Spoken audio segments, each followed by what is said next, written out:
नमस्कार दोस्तों, स्वागत है आपका अपना ही यूट्यूब चैनल टुडे एग्जाम पर। दोस्तों, जैसा कि RPF, NTPC, TC, CC, group D इत्यादि एग्जाम के लिए जो 30 वीडियो की सीरीज चल रही है, इसमें से आज आप 11वीं क्लास वॉच कर रहे हैं। इससे पहले हमने आपको 10 वीडियो प्रोवाइड करा दिया है। साथ ही साथ जो बच्चे पीडीएफ ग्रुप में हैं उनको पीडीएफ भी दे दी गई है। आशा करते हैं कि आप देखे समझे होंगे और अपने तैयारी को अंजाम तक जरूर ले जा रहे होंगे। देखिए दोस्तों, इस क्लास की शुरुआत में मैंने एक बात करा था कि ये वाली सीरीज में बहुत सारे टॉपिक को स्किप कर दिया जाता है जो नहीं पढ़ाया जाता है। जैसे है ना, आर्ट एंड कल्चर नहीं रहते हैं, वाद्य यंत्र नहीं रहते हैं, जनगणना नहीं रहते हैं, इसके अलावा वायसराय वगैरह नहीं रहते हैं, है ना। ये क्यों नहीं रहता सर? आर्टिकल से भी बचा जाता है, तो ये क्यों नहीं रहता है? नहीं पूछता है क्या? अरे भाई एकदम पूछता है। क्यों नहीं पूछता है? पूछता है, लेकिन मैं क्यों नहीं पढ़ाता हूँ ये मानते हुए कि आप ये सब टॉपिक जो है आप हमारे टॉपिक वाइज वीडियो से, या फिर अगर आप एसएससी के कंटेंट वगैरह लिए हैं तो आप वहाँ से कर रहे होंगे, या फिर सिंपली आप वीडियो भी वॉच कर रहे होंगे, तो आपका ये सब चीज़ कवर हो जाएगा। तो रिपीटिशन से बचने के लिए इसमें जो है नहीं डालते हम, ठीक है। अगर आप एसएससी की कोई सा भी एग्जाम देने वाले हैं तो ई बुक है हमारे पास जो 447 पेज की है, आप ले सकते हैं। या फिर अगर आप बिहार एसएससी का एग्जाम देने वाले हैं तो बिहार एसएससी का कंटेंट अवेलेबल है, उत्तर प्रदेश पुलिस का भी अवेलेबल है, और रेलवे का जो आप वॉच कर रहे हैं ये भी अवेलेबल है। इस मोबाइल नंबर पर व्हाट्सअप मैसेज करना है, पे करके आप ले सकते हैं, या डिस्क्रिप्शन में लिंक दिया गया है, लिंक के थ्रू भी पे करके ले सकते हैं। ये लिंक आपको व्हाट्सअप पे ही ले जाएगा, तो उसके बाद आपको जो है पे करके लेना है। देखिए, निम्नलिखित में से किस वेद को ब्रह्म वेद की संज्ञा दी गई है? एक प्रश्न के कई सारे फैक्ट है बंधु, कवर करते जाना है ना। और फैक्ट तो पता ही है एग्जाम में किस प्रकार से आते हैं। तो ये आपका अथर्ववेद हो जाएगा। अथर्ववेद से एक क्वेश्चन कौन सा बनता है कि सबसे नवीन वेद कौन सा है? तो आप कहते हो अथर्ववेद है, सबसे न्यू, सबसे नवीन, है ना। तो ये आपका अथर्ववेद है। देखिए, सबसे पहले वेद शब्द का अर्थ भी रेलवे ने पूछा है कि भाई वेद शब्द का अर्थ क्या होता है, और पास्ट में बीपीएससी ने भी पूछा है। तो वेद शब्द का अर्थ क्या होता है? धार्मिक ज्ञान। क्या होता है? धार्मिक ज्ञान। अब एग्जैक्ट आपके ऑप्शन धार्मिक ज्ञान नहीं भी रह सकते हैं, अध्यात्म भी रह सकते हैं, आध्यात्मिक ज्ञान भी रह सकते हैं, मतलब इनसे मिलता जुलता जो शब्द रहेगा वेद का अर्थ होता है, ठीक है। अथर्ववेद सबसे नवीन वेद है, यहाँ तक की बात समझ में आई। अथर्ववेद को ब्रह्मवेद भी कहते हैं। अब वेद 4 होते हैं, ये तो बचपन से पढ़ते हैं अपन, ऋग्वेद, यजुर्वेद, सामवेद, अथर्ववेद। इन चारों वेद से एक छोटे छोटे क्वेश्चन बन जाते हैं। ऋग्वेद सबसे ओल्डेस्ट वेद है, तो इन्हें ध्यान रखेंगे, और सबसे भास्ट भी है। यजुर्वेद जो है ये गद्य और पद दोनों में, यानी ये जो है कविता के फॉर्म में और कहानी के फॉर्म में, गद्य और पद, इसका मतलब यही समझिएगा। तो इन दोनों फॉर्मेट में अवेलेबल है। सामवेद जो है इसे भारतीय संगीत का जनक कहा जाता है। इसके अलावा जो है आपका अथर्ववेद, ये जादू टोना वाला वेद है। यहाँ पे रुकिएगा साहब, थोड़ा जल्दबाजी नहीं कीजिए। देखिए, जो जादू टोना है ना, जादू टोना, भूत प्रेत किया कराया, है ना, तो अपन जनरली क्या याद कर लेते हैं कि अथर्ववेद आएगा, मार देंगे आंसर। लेकिन एक जगह गलती हो जाएगा, जब एग्जामिनर आपसे क्वेश्चन पूछेगा कि भाई धार्मिक कर्म कांड, है ना, धार्मिक कर्म कांड जो यज्ञ वगैरह होते हैं ना, धार्मिक कर्म कांड, इसका वर्णन किस वेद में है? मैंने आपको ऑप्शन यही 4 वेद दिया, तो आप अपने हिसाब से तो अथर्ववेद टिक कर दोगे गुरु, गलती हो जाएगा गुरु, है ना। यजुर्वेद मारना है। जब भी आपको धार्मिक कर्म कांड पूछेगा तो यजुर्वेद को आंसर करना है, न कि अथर्ववेद को। समझ में आया इतने बातें? मैं चलता हूँ आगे थोड़ा सा, है ना। सभी वेद के जो है ना अपने अपने एक एक उपवेद हैं। ये उपवेद से क्वेश्चन रेलवे काफी करता है। अगर ऋग्वेद के उपवेद अगर आपसे पूछता है तो ऋग्वेद के जो उपवेद है ये है आयुर्वेद। क्या है भाई? आयुर्वेद जो है ये आपके ऋग्वेद के उपवेद हो जाएंगे, तो इन्हें ध्यान रखेंगे। इसके अलावा दूसरा आपका यजुर्वेद, यजुर्वेद का उपवेद कहेगा तो क्या होता है? धनुर्वेद, है ना। धनुर्वेद जो है ये आपका यजुर्वेद के उपवेद है। इसके अलावा सामवेद का गंधर्व, तो इसे याद रखने में कोई दिक्कत नहीं होगा, क्योंकि गंधर्व विवाह भी होता है, विवाह का एक फॉर्म होता है, और गंधर्व आप संगीत से जोड़ सकते हैं, तो सामवेद संगीत वाला है, तो याद रखने की जरूरत नहीं है। तो गंधर्व वेद जो है आपका किससे हो जाएगा? सामवेद का उपवेद हो जाएगा। और वो लास्ट में जो छूट गया अथर्ववेद, उसका सेम नाम है अर्थवेद, है ना। तो ये चारों आप उपवेद भी याद रख लीजिएगा। यहां तक हमने बात करा, वेद 4 होता है। ब्रह्मवेद किसे कहते हैं? जादू टोना, संगीत, गद्य पद, पुराना नया कौन है ना। इसके अलावा सभी के एक एक उपवेद हमने देख लिया। अब चलते हैं आगे। यजुर्वेद को कितने भागों में बांटा गया है? तो आप कहोगे भाई इसे जो है 2 भागों में विभक्त करी गई है। किसे? यजुर्वेद को, है ना। ये आप जो गद्य और पद्य है ना, इससे भी याद रख सकते हो, 2 पार्ट, है ना। इसके अलावा ऋग्वेद में गंगा नदी का उल्लेख एसएससी भी पूछा था, तो बताइएगा 1 ही बार किया गया है। यमुना नदी का 3 बार किया गया है। सबसे अधिक बार सिंधु नदी का किया गया है और सबसे पवित्रतम नदी सरस्वती नदी को बताया गया है। ये नदियों के रिलेशन में ऋग्वेद से संबंधित क्वेश्चन का आंसर। गाय को अघन्या कहा गया है, न मारने योग। इसके अलावा इस वेद में 10 राजाओं का जो युद्ध का वर्णन है, राजा सुदास, है ना, और 10 अन्य राजाओं, है ना, तो इनका वर्णन आपको ऋग्वेद में मिलेगा। इस वेद में कुल कितने मंडल हैं? तो 10 मंडल हैं, 1028 सूक्त हैं और 10,462 श्लोक या, है ना, सूत्र कह सकते हैं, ये स्थित है। ये सूक्त है भाई, है ना, सूक्त। तो ये आप ध्यान रखेंगे, इतने चीज, है ना। इसके अलावा वेदों में सबसे विस्तृत वेद ऋग्वेद है तथा सबसे छोटा वेद कहेगा तो सामवेद।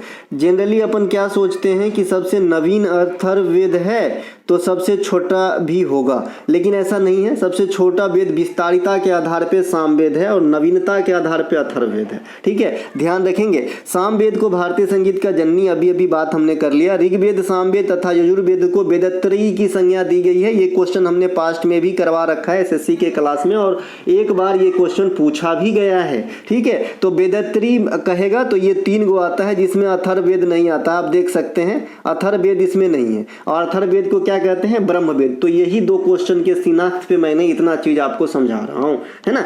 इसके अलावा वेदांग की संख्या कितनी है? 6। अभी आपने देखा था वेद की संख्या 4 था। पुराण की संख्या कितना था? 18। और उपनिषद की संख्या 108 है। ये सभी जो है छोटे मोटे उपनिषद को मिला के 108 है। वैसे मेन उपनिषद कहेगा तो 11 आंसर होगा। अगर 11 ऑप्शन में नहीं है तो 12 आंसर होगा।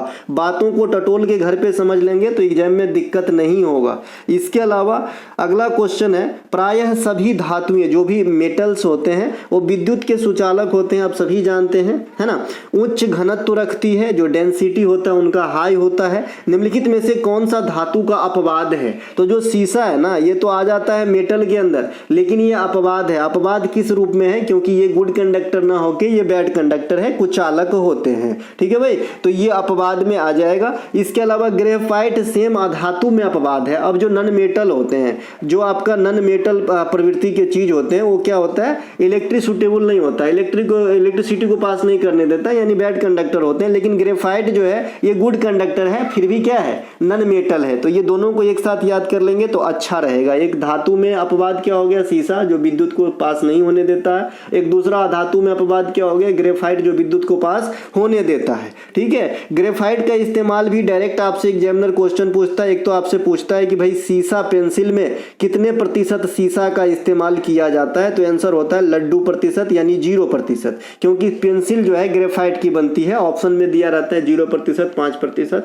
है ना, तो वहां पे 0 आंसर मारना होता है। तो ग्रेफाइट से एगो क्वेश्चन ही बनता है। ग्रेफाइट से एगो और क्वेश्चन पूछता है कि नाभिकीय रिएक्टर में निम्न में से किसका प्रयोग किया जाता है? तो ग्रेफाइटों का प्रयोग किया जाता है मंदक के रूप में नाभिकीय रिएक्टर के अंदर, ठीक है। इसके अलावा कागजिया देखें ना, पेंसिल वो ग्रेफाइट है। इसके अलावा धातु के गुण में क्या क्या आते हैं? आघात वर्धनीय होते हैं। अब ये आघात वर्धनीय क्या होते हैं समझ लेंगे तो याद रखने की ज़्यादा झंझट नहीं रहेगा। आघात वर्धनीय क्या होता है? जैसे आप किसी चीज़ को पीटोगे तो जनरली जो धात्विक प्रवृत्ति के नहीं होते हैं वो फूट टूट जाता है, लेकिन अगर 2 धात्विक प्रवृत्ति के जो चीज़ हैं जनरली वो क्या होता है? पत्थर के जैसे चिपटा हो जाएंगे, टूटेंगे नहीं। तो ये आघात वर्धनीय। आघात मतलब होता है प्रहार, चोट, है ना, अटैक, है ना। इस असॉल्ट भी नहीं, असॉल्ट यहाँ पे ठीक नहीं रहेगा। आघात वर्धनीय मतलब, आघात मतलब प्रहार एक तरीके से, और वर्धनीय मतलब ऐसे प्रकार समझ लीजिए, मतलब फैलता है ना। इसके अलावा तन्यता, जो लचीलापन होती है, खींचने वाली तार रेसे के जैसे, ये तन्यता, विद्युत के सुचालक और हाई डेंसिटी, ये सभी के सभी धातु के गुण है। जबकि अधातु के गुण क्या है? भंगुरता। जो ब्रिटल है, ब्रिटल मतलब होता है नाजुक, शीशा वाले चीज पे लिखा रहता है ना, कि भाई ये जो है नाजुक चीज है, इसे आप संभाल के हैंडल कीजिए, है ना। तो भंगुरता होती है अधातु का गुण, है ना। एक अंग्रेजी में ब्रूटल पूछता है जिसका मीनिंग होता है क्रूर, है ना। इसके अलावा धातु के बाह्यतम कक्षा में कितने इलेक्ट्रॉन्स होते हैं? ये भी क्वेश्चन पास्ट में पूछा है रेलवे ने, आरपीएफ ने ही पूछा है। तो बाह्यतम कक्षा में 1, 2, 3 इलेक्ट्रॉन हो सकते हैं और इलेक्ट्रॉन त्यागने की प्रवृत्ति रखते हैं। रुकिए, ये पूरा लाइन पढ़ूंगा उसके बाद समझाऊंगा, याद रखने की जरूरत नहीं रहेगी। जबकि अधातु के बाह्यतम कक्षा में सामान्य स्थिति में 5, 6-7 इलेक्ट्रॉन भी होते हैं। देखिए जनरली क्या होता है, जीवन का जो फंडा है कि अगर आपके पास कम पैसे हैं तो जनरली ह्यूमन बिहेवियर में आप अधिक पैसा संजोने की बात करते हो, बचाने को सोचते हो। लेकिन ये जो इलेक्ट्रॉन में ये जो क्रिया अभिक्रिया होती है, तो जिसके बाह्यतम कोष में कम इलेक्ट्रॉन होते हैं वो देने के लिए तत्पर रहते हैं, है ना, और जिसके बाह्यतम कोष में ज़्यादा इलेक्ट्रॉन होते हैं वो लेने के लिए तत्पर रहते हैं, है ना। ये मसला ये है कि अष्टक पूरा करने में जो है किसको कम लेन देन में फरिया जाएगा, ये है यहाँ पे। तो जिसमें बाह्यतम कक्षा में ज़्यादा है मतलब अधातु है, तो अधातु हमेशा दूसरे से इलेक्ट्रॉन लेने के लिए जो है तत्पर रहते हैं, और धातु जो है दूसरे को हमेशा इलेक्ट्रॉन देने के लिए तत्पर रहते हैं। ऐसे मोटे मोटे शब्दों में इसे याद कर लेंगे, कहीं ना कहीं जब कथन वाला क्वेश्चन पूछेगा तो आपको काम आ जाएगा। ठीक है मेरे भाई, समझ गए। इसके अलावा अच्छा एक चीज़ यहीं पे और भी पूछता है आपके कि भाई किसी भी रिएक्शन में कौन सा इलेक्ट्रॉन भाग लेते हैं, तो संयोजी इलेक्ट्रॉन भाग लेते हैं। संयोजी इलेक्ट्रॉन, और जो बाह्यतम इलेक्ट्रॉन होते हैं बाहरी कक्षा में उसे ही संयोजी इलेक्ट्रॉन या वैलेंसी कहते हैं। इसके अलावा मनुष्य द्वारा उपयोग की जाने वाली प्रथम धातु क्या, अब मैं हिस्ट्री में आ जाता हूँ धातु को रिलेट करके। तो सबसे पहले तांबा का इस्तेमाल किया था। देखिए सिंधु घाटी सभ्यता से पूछा जाता है कि निम्नलिखित में से कौन से धातुओं से जो है या फिर मेटल से या फिर वस्तु से जो है परिचित नहीं थे सिंधुवासी, तो वहां पे एक ऑप्शन होता है लोहा।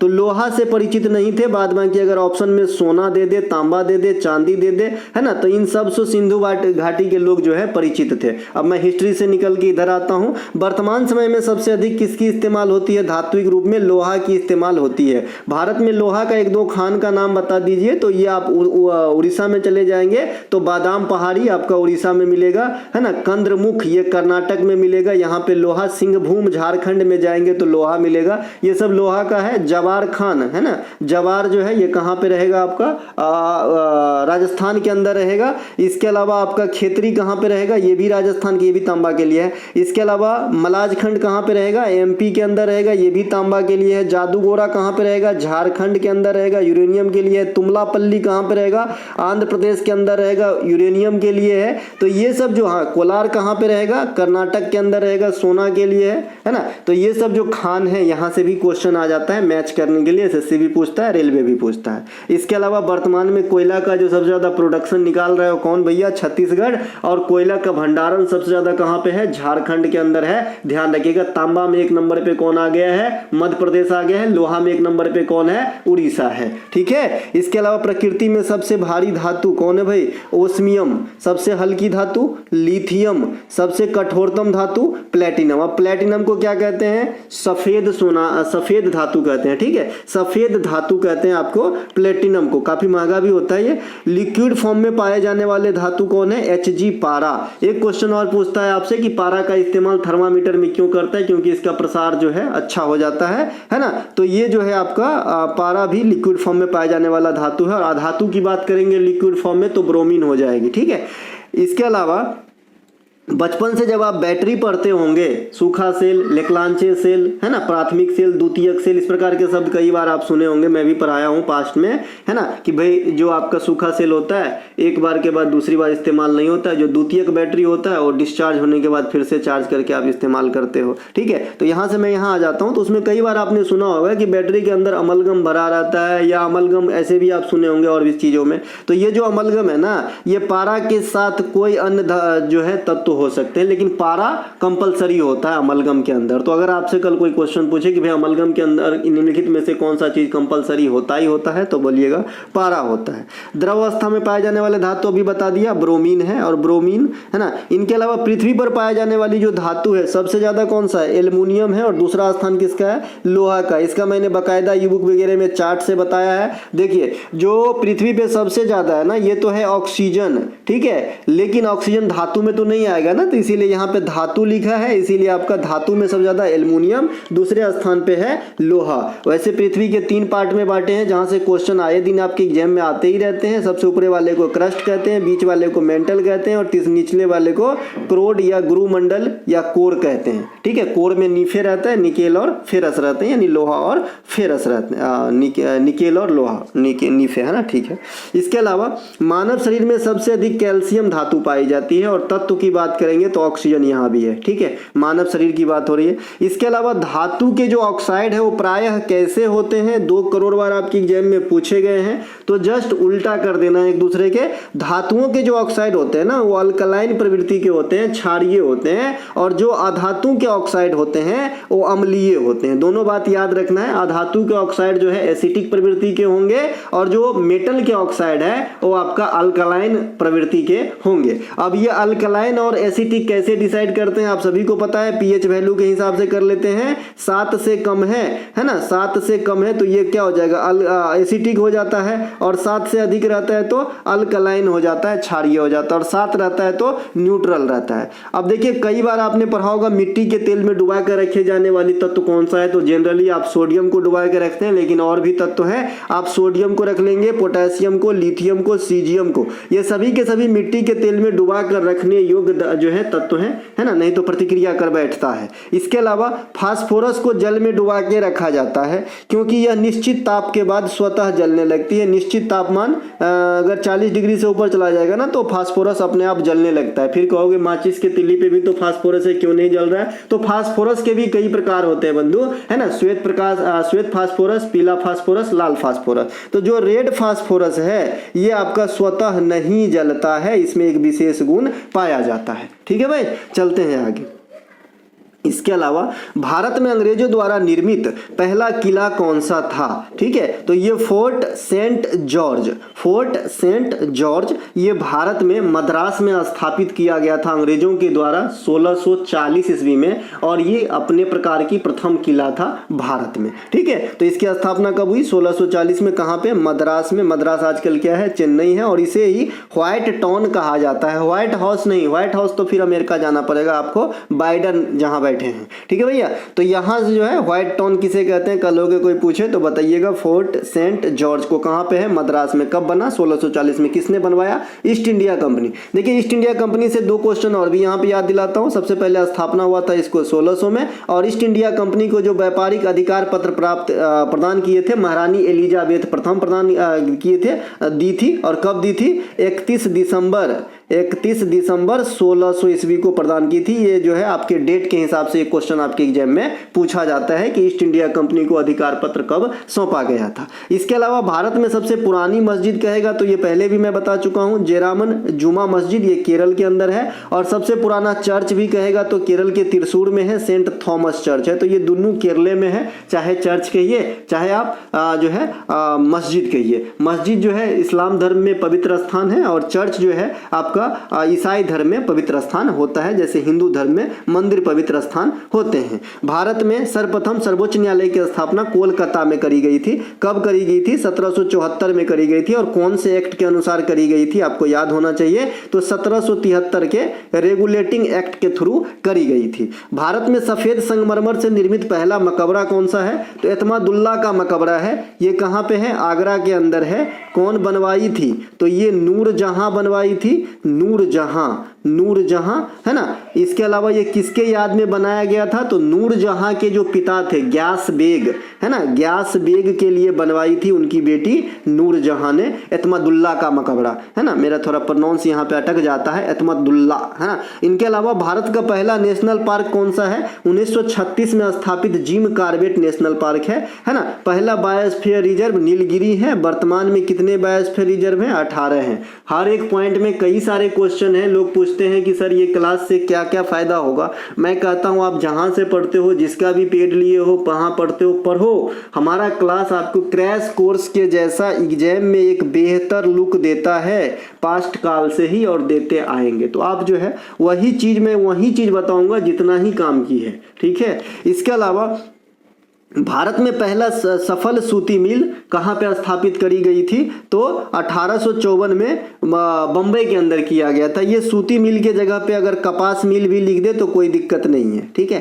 कपास मिल भी लिख दे तो कोई दिक्कत नहीं है। कपास से भी बहुत सारे क्वेश्चन आपके एग्जाम में आते हैं। पहले तो रेलवे छाए रहते थे कपास को लेकर के, अभी प्रोडक्शन को लेकर पूछा जा सकता है। तो कपास सबसे ज्यादा जो होता है ये आपका गुजरात में होता है वर्तमान में, ध्यान रखिएगा। गुजरात में सबसे ज्यादा कपास होती है। कपास जो है ये ब्लैक सोइल का जो है फसल है, ब्लैक सोइल यानी काली मिट्टी का, इसे कपासी मिट्टी या रेगुर मिट्टी भी कहते हैं। कपास की खेती का सबसे पहले प्रमाण हमें हड़प्पा काल में ही चला था, तो इसे भी ध्यान रखेंगे। यहाँ से भी एसएससी ने क्वेश्चन पूछा है कि कपास की खेती का प्रमाण या फिर कपास की खेती में सर्वप्रथम थे, उसमें 3 गो राज दे देता है, एगो हड़प्पा है ना सभ्यता दे देता है, हड़प्पा सभ्यता आंसर होता है। इसके अलावा भारत में है ना बता दिए थे। इसके अलावा भारत में पहली जूट की फैक्ट्री जो है ये रिसरा में जो है, रिसरा पश्चिम बंगाल हुगली नदी के किनारे स्थापित किए गए थे 1855 में, तो इन्हें भी ध्यान रखेंगे। इसके अलावा अच्छा लग गया होगा तो लाइक कर देना भाई, नहीं तो बाद बाकी और कोई दिक्कत नहीं है।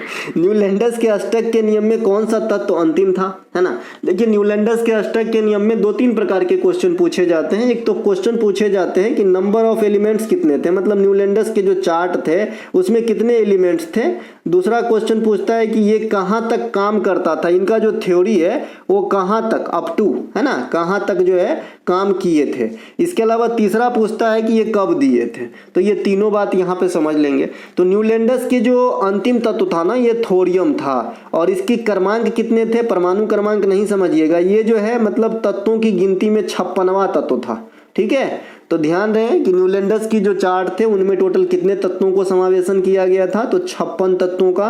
कब रिलीज हुआ था, 1865 में, है ना। इन्होंने क्या कहा था कि भाई किसी भी तत्व का पहला और 8वें तत्व में जो गुणधर्म है लगभग समान होता है। ये बात काफ़ी हद तक जो है आपका एप्लीकेबल हुआ, लेकिन कहाँ तक एप्लीकेबल हो सका, तो कैल्शियम तक ही एप्लीकेबल हो सका, तो ये बात भी आपको ध्यान रखना है। इसके अलावा पिछला जो ग्रुप डी का एग्जाम हुआ मेरे ख्याल में 2022 में हुआ था, वहाँ पे आपसे क्वेश्चन पूछ लिया था एग्जामिनर कि ये जो मेंडेलीव वैज्ञानिक है ये किस देश के थे, है ना, तो ये रूसी थे, है ना। कहाँ के थे भैया, रूसी थे मेंडेलीव, ध्यान रखिएगा। इसके अलावा आवर्त सारणी जो है मेंडेलीव वाला ये कब रिलीज होता है, 1869 में। और पिछली एमटीएस में क्वेश्चन पूछा गया कि हाल में ही मेंडेलीव की आवर्त सारणी अपना कैवा वर्षगांठ बनाया था, तो हाल में ही 150वां वर्षगांठ मनाया था। इसके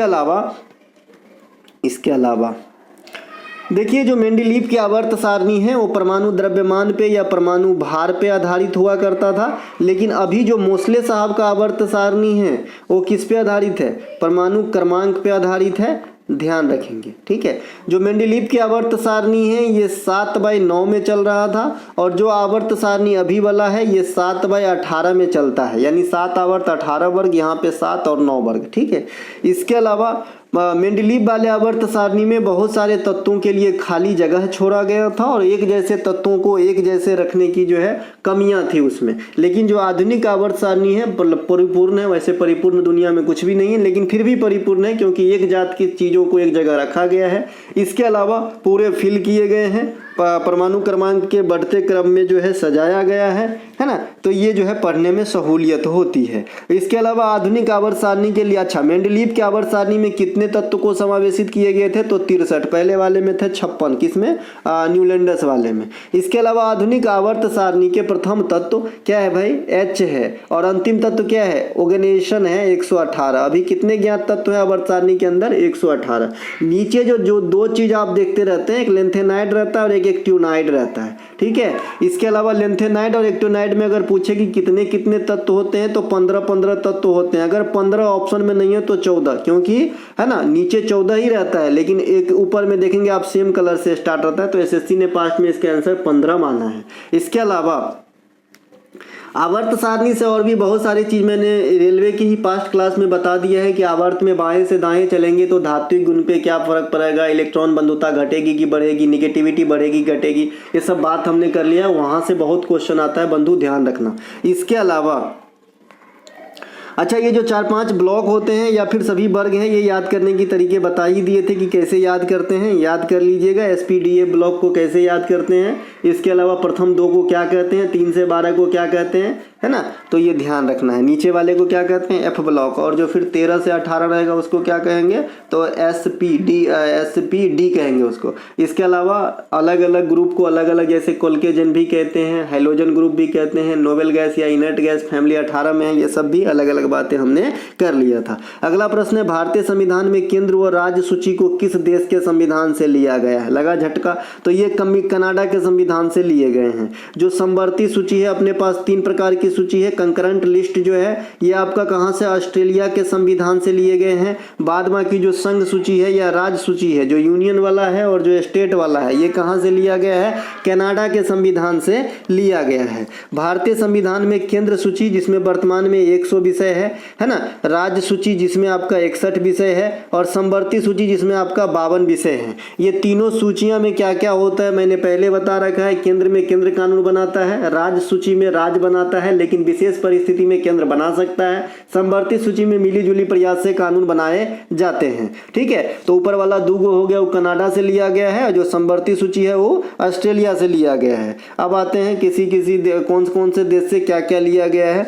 कनाडा के संविधान से केंद्र द्वारा राज्यों में राज्यपाल की नियुक्ति, ये बहुत वीवीआई क्वेश्चन है। कौन करते हैं नियुक्ति भैया? राष्ट्रपति करते हैं और प्रेसिडेंट के प्रसाद पर्यंत पद को धारण भी करते हैं गवर्नर। और एक ही व्यक्ति एक से अधिक राज्यों में गवर्नर के तौर पे डिप्यूट हो सकते हैं। उसके लिए कौन सा संविधान संशोधन बताया था? 7वां संविधान संशोधन 1956। इसके अलावा अपशिष्ट शक्तियों का जो अधिकार है वो केंद्र में निहित होगा। इस प्रकार की बात कहाँ से आती है? तो इस प्रकार की बात कनाडा के संविधान से ली गई है। दक्षिण अफ्रीका के संविधान से आएंगे तो राज्यसभा में सदस्यों का निर्वाचन, देखिए राज्यसभा में सदस्यों कितने होते हैं? 250। इसमें किस किस फॉर्मेट में आते हैं? 2 फॉर्मेट में आते हैं। 238 क्या होता है? चुनाव के द्वारा, और 12 क्या होते हैं? मनोनीत किए जाते हैं। मनोनीत कौन करते हैं? प्रेसिडेंट करते हैं। तो जो मनोनीत करने वाला स्टाइल है ये आयरलैंड के संविधान से लिए गए हैं और जो चुनाव वाला सिलेक्शन वाला है ये दक्षिण अफ्रीका के संविधान से लिया गया है। ठीक है, इसके अलावा दक्षिण अफ्रीका के संविधान से आप और क्या लिए हैं? जो संवैधानिक संशोधन प्रक्रिया है ये भी आपके दक्षिण अफ्रीका के संविधान से ही लिए गए हैं, जो आर्टिकल 368 में वर्णित है। अमेरिका के संविधान से क्या क्या लिए हैं आप? तो मौलिक कर्तव्य, माफ कीजिएगा, मौलिक अधिकार लिए हैं, फंडामेंटल राइट, जिसे भारतीय संविधान का मैग्ना कार्टा भी कहते हैं। और 12 से 35 जो है इसके आर्टिकल हैं और भाग 3 के अंदर जो है इसे रखा गया है। इसके अलावा न्यायिक पुनरावलोकन, राष्ट्रपति पर महाभियोग आर्टिकल 61 डायरेक्ट पूछता है ना। इनके अलावा वित्तीय आपात आर्टिकल 360, तो ये सभी के सभी कहाँ से आप लिए हैं? अमेरिका के संविधान से लिए हैं। अगर प्रियम्बल कहे प्रस्तावना, है ना, प्रस्तावना, तो प्रस्तावना की जो भाषा है ना वो अगर पूछेगा तो ऑस्ट्रेलिया के संविधान से, लेकिन खाली प्रस्तावना के शब्द कहेंगे, शब्द और भाषा में थोड़ा सा तो फर्क आपको दिख ही रहा होगा। तो प्रस्तावना की जो इनिशियली वर्ड है ना वो अमेरिका के संविधान से ही लिए गए हैं, जैसे हम भारत के लोग। ठीक है, इनके अलावा प्रस्तावना की भाषा और समवर्ती सूची बता दी ऑस्ट्रेलिया के संविधान से। मौलिक कर्तव्य रूस के संविधान से लिए गए हैं। भारतीय संविधान में जो मौलिक कर्तव्य है 42वां संविधान संशोधन 1976 के द्वारा स्वर्ण सिंह समिति की अनुशंसा पे ऐड किया गया था। शुरुआत में 10 प्रकार के, लेकिन स्वर्ण सिंह समिति ने उस समय 8 प्रकार के मौलिक कर्तव्य ही जो है ऐड करने का प्रावधान किए थे, लेकिन 10 प्रकार का किया गया था इंदिरा गांधी की सरकार के समय में। ठीक है, इसके अलावा 11वां मौलिक कर्तव्य जो है आपका 2002 में 86वां संविधान संशोधन के द्वारा जोड़ा गया, जो 14 वर्ष से कम और 6 वर्ष से अधिक के बीच वाले बच्चों को लिए शिक्षा का जो है उनके माता पिता पे ये डालता है जिम्मेवारी की शिक्षा दिलाना आपका कर्तव्य होगा, है ना। इसके अलावा 52वां संविधान संशोधन, माफ कीजिएगा 42वां संविधान संशोधन, देखिए 1976 में आया जरूर था, लेकिन इससे पास्ट में आरपीएफ ने क्वेश्चन पूछा है भाई कि 42वां संविधान संशोधन कब लागू हुआ। 42वां संविधान संशोधन अधिनियम कब लागू हुआ? तो 3 जनवरी 1977 को होता है। तो इसको एक अलग से अपने माथा में डालिएगा कि भाई 42वां संविधान संशोधन सिर्फ 1976 पे नहीं अटक जाना है। जब इस लैंग्वेज में पूछे कि कब लागू हुआ तो 1977 आंसर देना है। राज्यसभा में सदस्यों का जो मनोनयन है, जो डीपीएसपी है, नीति निदेशक तत्व, जिसे भाग 4 में आर्टिकल 36 से 51 के बीच में रखा गया है ना, और ये परिवर्तनीय नहीं होता है न्यायालय के द्वारा। तो ये दोनों के दोनों आयरलैंड के संविधान से ली गई है। इसके अलावा 1 आर्मस्ट्रॉन्ग का मान मीटर में कितना होता है? देखिए क्वेश्चन 2 तरीके से पूछता है, एक तो मैक्रोन में आपसे पूछता है, एक आपके मीटर में पूछता है। तो जब मीटर में पूछेगा आर्मस्ट्रॉन्ग का मान, है ना, तो इसका होता है 10 के पावर -10 मीटर। और ये वाली चार्ट मैं इस पीडीएफ में इंक्लूड किया हूँ, एक एक चीज आपको देख लेना है, क्योंकि यहाँ से आपको 2 नंबर फ्री का दे दिया जाता है, जो आपके पहले ही डिक्लेयर होता है कि यहाँ से हम एक क्वेश्चन पूछते हैं जनाब। ठीक है, तो 1 आर्मस्ट्रॉन्ग का मान 10 के पावर -10 मीटर। वहीं पे अगर मैक्रोन में सेम चीज़ पूछता है तो 10 के पावर -4 मैक्रोन होता है। इसके अलावा ये चार्ट आप यहाँ पे देख सकते हैं। एक्सा का वैल्यू कहेगा तो ई इसका सिंबल होता है। सिंबल तो आज तक कम ही पूछता है, तो अपना ये पूछता है कि मान कितना होता है। तो 10 के पावर 18, पेटा को कहते हैं 10 के पावर 15, टेरा को कहते हैं 10 के पावर 12, गीगा को कहते हैं 3 घटाना है 10 के पावर 9, मेगा को कहते हैं 10 के पावर 6, किलो को कहते हैं 10 के पावर 3। और यहाँ से फिर जो है मामला गड़बड़ाएगा। जैसे अपन स्कूल में याद करते थे, है ना, 10 डेसीमीटर बराबर फलना, 10 मिलीमीटर बराबर फलना। तो इसीलिए यहाँ से जो है आपका 3 की घात गड़बड़ा जाता है। 3, 2, 1 अब चल रहा है, ठीक है ना। तो यहाँ जो है किलो तक आ जाएंगे। माइनस वाला भी ज़्यादा पूछता है, सबसे ज़्यादा पिको और नैनो ही पूछता है आज तक। तो पिको का 12, नैनो का 9, ठीक है। तो ये ध्यान रख लेंगे। बाद में कि ये चार्ट तो आप अगर PDF आप लेते हैं तो आपके पास जाएगा, वहाँ से आप कर लीजिएगा, है ना। तो मैं सीधे आगे बढ़ता हूँ, नहीं तो वीडियो ऐसे ही लेंदी हो जाता है। बहुत चीज़ बताने की प्रयास करता रहता हूँ। मैं ये चाहता हूँ कि जो मुझे याद आता जाता है मैं आपको बता दूँ, आप भी कम से कम इतना जानो। मैं आपको विश्वास दिलाता हूँ, है ना, कि अगर अच्छे से देख समझ लिए, है ना, तो ये क्रैश कोर्स के जैसा काम करता है हमारा। अपने SSC में तो मैं यहाँ तक कहता हूँ कि SSC में अगर आप हमारी कंटेंट पढ़ के बिल्कुल, है ना, और मॉक टेस्ट लगाते लगाते अगर आप गए तो मैं यहाँ तक कि 25 में से 23 क्वेश्चन भी मिला के दिया हूँ। ये मैं नहीं कहता हूँ, आप बच्चे ही कहते हैं, ठीक है। तो थोड़ा सा लेट इसलिए भी हो जाता है और इसी का फ़ायदा उठा के बच्चे वीडियो नहीं देखते हैं कि लेंदी है 1 घंटा। अरे 1 घंटे में जितना चीज़ मैं दूंगा ना, शायद आप नहीं पढ़ पाओगे खुद से, ठीक है। चलिए, इसके अलावा यहाँ पर जो है कुछ, है ना, इसे भी ध्यान रखिएगा भाई। फर्मी, एक बार तो ये भी पूछता है कि एक फर्मी का वैल्यू कितना होता है। फेमटो बच्चे याद कर लिए हैं, फर्मी पता नहीं है तो फेमटो को ही फर्मी कहते हैं। 10 के पावर -15 मीटर को कहते हैं, ठीक है। 1 मिनट रुकिएगा थोड़ा सा। एक बच्चे पूछ रहे हैं कि आप रेलवे में जॉब करते हैं तो क्या एलाउंसर को कॉन्ट्रैक्ट बेसिस पे रखा जाता है। हाँ भाई, रेलवे में आजकल एक चल रहा है कि जो एलाउंसर्स लोग होते हैं, जो अलाउंस करते हैं ट्रेन का, नहीं आप सुनते होंगे कि ये ट्रेन आ रही है, वो जा रही है, तो उसको जो है कॉन्ट्रैक्ट बेसिस पे भी रखा गया है। जैसे हमारे स्टेशन पे है तो उन्हें 12,000 रुपये दी जाती है पर महीना। अरे इस सब के चक्कर में कहाँ जा रहे हो, पढ़ो लिखो यार, है ना। 12,000 में क्या होगा, किसी महानगर में आओगे खाना भी नहीं होगा, रहना तो छोड़ दो, ठीक है। तो इस सब के चक्कर में ना पढ़ो, पढ़ो लिखो, नौकरी करो, है ना। तो यहाँ पे हो जाएगा, ये भी आप देख लीजिएगा। 1 पिकोमीटर ये बता ही दिए थे, ऊपर के चार्ट में भी था। हम चलते हैं आगे। ये शामिल करने का थोड़ा सा मतलब ये था कि इसमें कुछ और भी है, जैसे लाइट ईयर, पारसेक, इस सब को भी आपको ध्यान रखना है। इनके अलावा भारत में सबसे अधिक क्षमता का परमाणु ऊर्जा संयंत्र अब तक का कौन सा है, मतलब सबसे ज़्यादा जो आपका प्रोडक्शन देता है, उस हिसाब से सबसे बड़ा परमाणु ऊर्जा संयंत्र कौन सा है भारत में। तो ये आपका जो परमाणु ऊर्जा संयंत्र है ये हमारा भारत में, ये आपका कुडनकुलम, है ना, कुडनकुलम ऊर्जा संयंत्र तमिलनाडु, ये सबसे ज़्यादा आपका क्षमता वाला परमाणु ऊर्जा संयंत्र है। तो इसे ध्यान रखिएगा, ठीक है। तमिलनाडु में 2 परमाणु ऊर्जा संयंत्र है, कुडनकुलम है और एक कलपक्कम है। कलपक्कम के बारे में मैंने पहले भी एक चीज़ बता दिया था कि अगर आपसे कोई पूछे कि भारत में स्वदेश निर्मित, है ना, स्वदेश निर्मित परमाणु ऊर्जा संयंत्र कौन सा है, तो आप कहेंगे कलपक्कम है। कलपक्कम जगह का नाम है, मद्रास एटॉमिक रिसर्च मतलब स्टेशन है। इनके अलावा एक अभी 2023 में एक घोषणा हुआ था, आपको भी पता होगा, ये करंट सेक्शन से भी ये क्वेश्चन आ सकता है कि भाई दुनिया का पहला यूरेनियम 233 का इस्तेमाल कर थोरियम पर आधारित, है ना, परमाणु ऊर्जा संयंत्र कौन सा है। तो इनका नाम भवानी दिया गया है। ये भी कलपक्कम में ही लगाए जाने की बात कही गई थी। आई होप अब लग भी गया होगा या फिर कार्य स्टार्ट होगा, इतने तो श्योर नहीं, लेकिन ये 2023 में कहा गया था, मैंने वहीं से इसे अपने फैक्ट में डाला हूँ। इनके अलावा कलपक्कम परमाणु ऊर्जा संयंत्र भारत में पहले स्वदेश निर्मित परमाणु ऊर्जा संयंत्र है। परमाणु ऊर्जा संयंत्र में जो है क्या होती है, जनरली विखंडन होती है। नाभिकीय जो आपका रिएक्टर होता है वहाँ भी क्या होता है, जनरली विखंडन होता है। लेकिन इसका अपोजिट क्या है, जो सूरज की प्रकाश होती है वो अपने को किस प्रोसेस से मिलता है, संलयन प्रोसेस से मिलती है। अगर आपसे पूछे कि वर्तमान समय तक भारत में कितने नाभिकीय रिएक्टर कार्यरत हैं, तो 22 से अधिक, ये 2023 के डाटा के अनुसार, क्योंकि आपके एग्जाम में जो क्वेश्चन आना है अधिकांश इस प्रकार की क्वेश्चन वो 2023 के डाटा के अनुसार आएंगे, क्योंकि जो कोई आंकड़ा पूछता है तो करेंट ईयर तक नहीं पूछता है, उससे पहले वाली जो ईयर क्लोज हुआ है वहां तक पूछता है। तारापुर ऊर्जा संयंत्र भारत का पहला परमाणु ऊर्जा संयंत्र है, यह महाराष्ट्र में स्थित है। इनके अलावा गांधार कला किस शासक के काल में विस्तृत रूप से फलीभूत हुआ था? तो ये कनिष्क के काल में हुआ था। अब गांधार कला, मथुरा कला, नागर शैली, बेसर शैली, ये सब तो आप कई बार सुने होंगे, आइए समझ भी लेते हैं।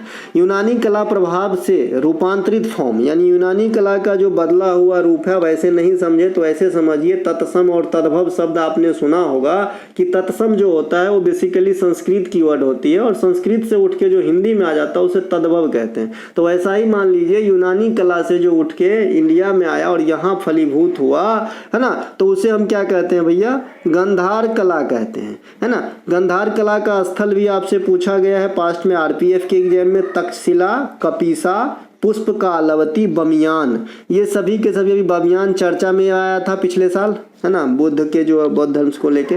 तो ये आपका जो है गांधार कला का जो है क्षेत्र है। इसके अलावा यह वास्तव में क्या है? बौद्ध मूर्ति कला है गांधार कला, है ना। इसमें किस प्रकार और किस रंग के पत्थरों का इस्तेमाल होता है ना? तो ये भूरे और काले रंग के पत्थर का इस्तेमाल इसमें आपका गांधार कला में होता है। एक भी बात को हवा में मत लेना, ठीक है, एक भी बात को हवा में मत लेना कि ये भूरे काले क्यों बता रहे हो, अरे भाई इससे क्वेश्चन बना है और बनेगा। ये सब बोलते हैं ना कि वो जो बीच में से जो वो बोलता है ना कि हिडन मीनिंग को समझ जाना, वैसा वर्ड है ये, है ना। इसके अलावा कुषाण काल में मथुरा कला का विस्तार हुआ था। कुषाण काल में मथुरा कला का, भाई ये गांधार कला से हट के है, ये स्वदेशी कला है ना। मथुरा कला क्या है? स्वदेशी कला है, ये किसी से प्रेरित नहीं है, ये पूरे जो है आपका यहीं का उपज है अपने इंडिया का। इसके अलावा मथुरा नाम से स्पष्ट है उत्तर प्रदेश में है मथुरा। इसके अलावा जैसे आपने गांधार कला में बौद्ध धर्म को रिलेट किया था, यहाँ पे बौद्ध, जैन और हिंदू ये तीनों पे एप्लीकेबल होती है, पूर्णतः स्वदेशी कला है। इस कला में लाल बलुआ पत्थर का इस्तेमाल किया जाता है, पहले वाले में भूरा काला पत्थर का इस्तेमाल होता था। गांधार कला को ग्रीको रोमन, ग्रीको बुद्धिस्ट और हिंद यूनानी कला भी कहते हैं, तो इन तीनों नाम भी याद रखिएगा। एनटीपीसी 2016 में ग्रीको बुद्धिस्ट पूछा गया है। इसके अलावा कनिष्क किस वंश के महान शासक हुए? तो इन्होंने कनिष्क जो है कुषाण वंश के महान शासक हुए। कुषाण, यहाँ पे किस लिखा गया? कुषाण, है ना। कुषाण का फाउंडर तो पता ही है, कुजुल कफडीसेस। इन्होंने सिल्क मार्ग की खोज करी थी, है ना। इन्होंने बौद्ध कवि अश्वघोष के अधीन बौद्ध धर्म का महायान शाखा का अध्ययन किया था। कनिष्क के काल में ही जो चतुर्थ बौद्ध संगति होती है उनको बुलाया गया था कुंडलबन कश्मीर में। इससे पहले 3 बौद्ध संगति आपने देख ही लिया, अजातशत्रु के समय, है ना, सबसे पहले, है ना। इसके अलावा वैशाली में कालाशोक के समय, तीसरा जो है आपका पाटलिपुत्रा में अशोक के समय और चौथा कनिष्क के समय कुंडलबन कश्मीर में। कुषाण वंश के संस्थापक बता दिए कुजुल कफडीसेस है। कुषाण वंश स्वर्ण सिक्के को बड़े पैमाने पे जारी किए थे इंडिया में। देखिए स्वर्ण सिक्का को लेके इंडिया में कई प्रकार के क्वेश्चन आपके वेरी करते हैं और आंसर जो है पल मात्र में बदल जाते हैं, तो थोड़ा सा सुन लीजिए, हो सके कि आपका अच्छा हो जाए। देखिए सबसे पहले अगर ये पूछे कि सबसे पहले स्वर्ण मुद्रा इंडिया में कौन चलाया, तो इंडो बैक्ट्रियन, ठीक है। इसके अलावा अगर आपसे पूछे कि बड़े पैमाने पे स्वर्ण मुद्रा किसने चलाया, तो फिर आपने कुषाण को आंसर लगाना है, या फिर कुषाण का कोई शासक भी हो सकता है, ठीक है। इसके अलावा अगर आपसे यह पूछ दे क्या कि सबसे अधिक स्वर्ण सिक्का किस राजवंश ने जारी किया, ऑप्शन में गुप्त है तो गुप्त को आंसर लगाना है। देखिए यहाँ पे लैंग्वेज के मात्र चेंज होने से, है ना, 3 बार आंसर वेरी कर जाता है। सबसे पहले स्वर्ण किसने चलाया, तो इंडो बैक्टीरियन ने स्वर्ण सिक्का। सबसे बड़े पैमाने पे किसने चलाया, तो बड़े पैमाने पे कुषाण ने। और सबसे अधिक स्वर्ण सिक्का किसने जारी किया, तो गुप्त ने। तो यहाँ तीनों बात ध्यान रखना है। नागर शैली और आपका द्रविड़ शैली पता ही होगा। नागर शैली उत्तर भारत में मंदिर बनाए जाते हैं और द्रविड़ शैली जो है दक्षिण भारत में मंदिर बनाने की स्टाइल है, और दोनों की मिली जुली स्टाइल को हम क्या कहते हैं, बेसर शैली कहते हैं। तो ये आपको ध्यान रखना है। बाद में की जो खजुराहो की मंदिर है वो नागर के अलावा पंचायतन शैली में भी बनाया गया है, तो इन्हें भी ध्यान रखेंगे। बाद में की पंचायत तो आप भी देखे होंगे। प्रधान जी को गोली किसने मारा, आप मुझे बताइएगा। HDI किन किन क्षेत्रों में विकास का मापक है, तो ये स्वास्थ्य, शिक्षा और आमदनी, है ना। स्वास्थ्य, शिक्षा, आमदनी, जीवन प्रत्याशा को स्वास्थ्य यहाँ रिलेट कर रहा है। जैसा कि आप जानते हैं कि जो ह्यूमन डेवलपमेंट इंडेक्स है ये जारी किया जाता है, आपकी आमदनी देखी जाती है, स्कूलिंग देखी जाती है कि कितने टाइम तक बिताया जाता है। इसके अलावा जीवन प्रत्याशा उस देश में जो औसत एवरेज है जीने का वो कितना है, इस सब के आधार पर जारी करी जाती है। संयुक्त राष्ट्र संघ 2023-24 के रिपोर्ट के अनुसार HDI इंडेक्स में भारत की रैंक 134वां है। कुल कितने देशों को इस बार सम्मिलित किया गया था, तो 193 देशों को सम्मिलित किया गया था। HDI इंडेक्स में जो SDH स्कोर है भारत का वो कितना है, 0.644 है। इसके अलावा मानव विकास रिपोर्ट किसके द्वारा तैयार किया जाता है, तो ये संयुक्त राष्ट्र विकास कार्यक्रम के द्वारा, UNDP United National Development Programme के द्वारा, है ना। ये जीवन प्रत्याशा, स्कूली शिक्षा, राष्ट्रीय इत्यादि के आधार पर तय करी जाती है ना। इसके अलावा अगला प्रश्न है, गुलाम वंश के शासक गयासुद्दीन बलबन ने, है ना, सिजदा और पैबोस की प्रथा चलाई थी, है ना। आपने भी सुना है, हमने भी सुना है। तो भाई इस प्रथा को जो है बंद किस मुगल बादशाह ने किया था, तो इसका आंसर होता है अकबर। क्या होता है, अकबर ने जो है ये वाली प्रथा, जो सिजदा और पैबोस वाला प्रथा जो होता था, है ना, जो एक तरीके से जिस पे एप्लीकेबल होता था उसको, मतलब आप समझ रहे हैं कि आप तो जाने दीजिए। तो ये अकबर जो है बंद करवाया था, ठीक है। तो ये ध्यान रखेंगे। मुगल गुलाम वंश के संस्थापक कौन है, कुतुबुद्दीन ऐबक। कुतुबुद्दीन ऐबक मोहम्मद गोरी का गुलाम था। मोहम्मद गोरी के मर जाने के बाद ये शासक बन गए और इन्होंने गुलाम वंश की स्थापना कर डाला, है ना। गुलाम वंश को ही इतिहास में ममलूक वंश या फिर इलवारी वंश भी कहा जाता है। कुतुबुद्दीन ऐबक ने कुतुब मीनार की नींव रखी थी, परंतु इसे पूर्ण किसने करवाया था, इसको पूर्ण कराने का श्रेय इल्तुतमिश को दिया जाता है। बाद बाकी तुगलक वंश के शासक ने भी इस पे भी काम किया, ऊपर का फ्लोर बनवाया था खास करके फिरोज तुगलक ने। इसके अलावा 2.5 दिन का झोपड़ा का निर्माण कुतुबुद्दीन ऐबक ने करवाया था, यह अजमेर में स्थित है। इसके अलावा कुतुबुद्दीन ऐबक को क्या कहते हैं, लाखों का दान देने वाला लाख वक्स कहा जाता है। और इसकी मृत्यु कैसे हुई थी, तो घोड़ा से गिर के चौगान खेलते समय। तो गुलाम वंश से इतना क्वेश्चन जनरली आता है, अगर आप सिजदा और पैबोस और नवरोज त्योहार आना, जीतल और टका के बारे में या रजिया सुल्तान के बारे में इतना चीज कर लेते हैं, तो गुलाम वंश से इतना ही क्वेश्चन पूछा जाता है आज तक, ठीक है। इनके अलावा गुलाम वंश के वास्तविक संस्थापक या फिर यूं कहे कि दिल्ली सल्तनत के ही वास्तविक फाउंडर कौन है, तो इल्तुतमिश को माना जाता है। लेकिन यहाँ पे फिर से एक विरोधाभास है कि अगर आपसे पूछे कि भाई कि गुलाम वंश के सबसे प्रचलित शासक या सबसे पावरफुल शासक कौन हुए, तो फिर आप गयासुद्दीन बलबन को आंसर मारना, ठीक है। गयासुद्दीन बलबन को आंसर मारना, सबसे पावरफुल शासक अगर पूछ दे तो, ठीक है। इसके अलावा इन्होंने तांबा का सिक्का चलाया, इसका नाम था जीतल। कौन, किसकी बात हो रही है भाई, या आपका इल्तुतमिश का। और अगर चांदी का सिक्का पूछेगा तो टका नाम दिया था। टका आज बांग्लादेश का मुद्रा है, तो इन्हें भी ध्यान रख लेंगे, ठीक है। टका जो है बांग्लादेश का मुद्रा है। इसके अलावा इल्तुतमिश रजिया सुल्तान के पिता थे और रजिया जो है सल्तनत पे बैठने वाली प्रथम महिला शासिका थी। अकबर मुगल वंश के तृतीय शासक हुए थे आफ्टर बाबर और हुमायूं के बाद, है ना। इनके अलावा जिनकी शासन अवधि 1556 से 1605 ईस्वी मृत्यु तक रहा था। अकबर के शासन काल में ही साहित्यिक स्वर्ण काल कहा गया मुगल काल का। इसके अलावा अकबर के काल में ही ईस्ट इंडिया कंपनी का गठन किया गया था 1600 में, परंतु अंग्रेज ने अपनी प्रथम फैक्ट्री जो सूरत में लगाई थी वो जहांगीर के काल में 1608 में लगाई थी। अकबरनामा के लेखक अबुल फजल है। पानीपत की जो सेकेंड लड़ाई होती है ये अकबर और हेमू के बीच में 1556 में लड़ी जाती है। इसके विजेता अकबर रहे थे। अकबर का राज्याभिषेक कलनौर में हुआ था, है ना। फतेहपुर सिकरी, मकसूदाबाद शहर, बुलंद दरवाजा, आगरा का किला, इबादत खाना, जोधाबाई का महल इत्यादि का निर्माण जो है अकबर ने करवाया था। अकबर के जो मंत्री परिषद हुआ करता था उसे नवरत्न कहा जाता था। इसमें नवरत्न को अधिकांश को याद कर लीजिएगा, जैसे मुल्ला दो प्याजा, अब्दुल रहीम खान खाना, फैजी, अबुल फजल, तानसेन, है ना। इसके अलावा जो अकबर का है ये एक और क्वेश्चन पूछता है, इनका प्रारंभिक दिन का संरक्षण तो बैरम खान थे और 10 साला बंदोबस्त किसने चलवाया था, तो टोडरमल। हो सकता है मैं इसको इंक्लूड कर दूं क्योंकि ये दोनों पॉइंट काफ़ी अच्छे हैं। इनके अलावा गयासुद्दीन बलबन, इन्होंने पारसी नववर्ष का जो त्यौहार है नवरोज, इसकी प्रचलन शुरुआत किया था। लौह एवं रक्त की नीति भी इन्होंने दिया था। इनके अलावा ये राजा के शक्तियों को, यानी जो शासक थे उनकी जो एक तो शासक वैसे भी मजबूत होता है जो हुक्म करता है, उनकी मजबूती मूर्ति में और प्रगाढ़ ला दिया था, है ना। इनके अलावा दिल्ली सल्तनत के 5 जो राजवंश है, गुलाम खिलजी, तुगलक, सैयद लोदी, ये आपके सामने है।